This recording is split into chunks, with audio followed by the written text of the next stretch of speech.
Présentation du quintet de ce samedi, la veille du Prix d'Amérique. Le prix Bold Eagle a été choisi de support de Paris à la carte. Et on ne le regrettera pas puisqu'il y a eu le plein de partants. Ils sont 18 trotteurs européens à envisager de disputer la victoire sur les 2700 mètres de la grande piste. Donc une course qui a, historiquement parlant, qui a peu d'années d'existence. Une course qui a été mise il n'y a pas si longtemps que ça dans les programmes. Et finalement, c'est bien parce qu'il n'y avait pas de grande course pour les 5 ans au cours du meeting d'hiver, si ce n'est les semi-classiques. Et comme le critérium des 5 ans est beaucoup plus loin dans le programme, puisqu'il est fin août, début septembre, enfin voilà, il est en fin d'été, on va dire. Au mois de septembre, plutôt maintenant, avant il était fin août, après maintenant il est passé au mois de septembre, enfin peu importe, il est en fin d'été. Du coup, c'est bien de mettre comme ça en tout début de saison pour les 5 ans, et ben, un groupe 1, le prix Bold Eagle, donc sur les 2007 de la Grande Piste, une course très ouverte, parce que comme je ne cesse de le répéter sur ma chaîne et ailleurs, la génération des 5 ans se cherche désespérément un leader, aussi bien chez les femelles que chez les mâles. On sent que c'est quand même très homogène. Alors Keep Going, qui avait quand même pris l'ascendant sur les meilleurs 5 ans depuis quelques temps, va courir le Prix d'Amérique, puisqu'il a gagné le Critérium Continental. Il a obtenu ainsi son billet directement pour l'Amérique. Et du coup, ben, c'est logique, Mathieu Mottier se fait plaisir en courant le Prix d'Amérique. Et là, du coup, ben, les cartes, on va dire, sont assez redistribuées. Donc, quels seront les deux favoris? Je vais en parler de deux favoris ce samedi à Critérium Continental. Ben, Cocktail du Dain qui vient de remporter le prix de Croix le 11 janvier dernier sur les 2850 mètres de la grande piste. Alors, ce jour-là, c'est une course préparatoire en vue de ce prix Bold Eagle. On l'a laissé faire un peu ce qu'il voulait en tête, puisque c'est la préparatoire. Tout le monde se regardait un peu, s'observait un petit peu.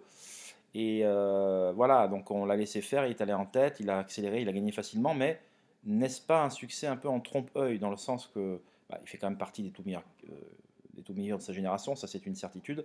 Maintenant, 2-3 semaines avant une grosse échéance, je me méfie toujours de ces types de courses, un peu comme le prix de Belgique, 2 semaines avant le prix d'Amérique. Donc ce que je veux dire par là, c'est que le scénario de course va être complètement différent. Avec 18 au même poteau, je ne suis pas persuadé que Cocktail du Dain, on le laisse faire en tête et faire ce qu'il veut. Et du coup, le scénario sera complètement différent. Et personnellement, je ne le vois pas regagner. On est obligé de le mettre dans un prono, autrement on passerait pour un fou. Mais voilà, pour moi, c'est le vrai faux crack, quoi. Voilà, c'est un très très très bon cheval, mais c'est pas un crack comme on en a connu, comme on peut en connaître tous les 2-3 ans. Donc voilà. Autre candidat en vue, le 15 East Asia, une femelle de 5 ans, désormais entraînée par Alessandro Gocciadoro, qui fait appel à Björn Goop. Deuxième, cette jument du Critérium Continental, remportée par ce même Keep Going, justement, ce que je vous citais précédemment. Donc débarrassé de Keep Going, mais East Asia a une très belle opportunité de mettre ce prix de Bold Eagle à son palmarès. Alors, en sachant que cette course est de se disputer sur 2100, cette fois-ci c'est les 2700 mètres de la grande piste, il faut quand même qu'elle fasse un peu plus ou moins d'épreuves. Bon, je suis pas très inquiet à vrai dire, mais c'est plus le départ volté, 18 au même poteau, ça va être la guerre dans les premiers hectomètres de course, dans les raquettes.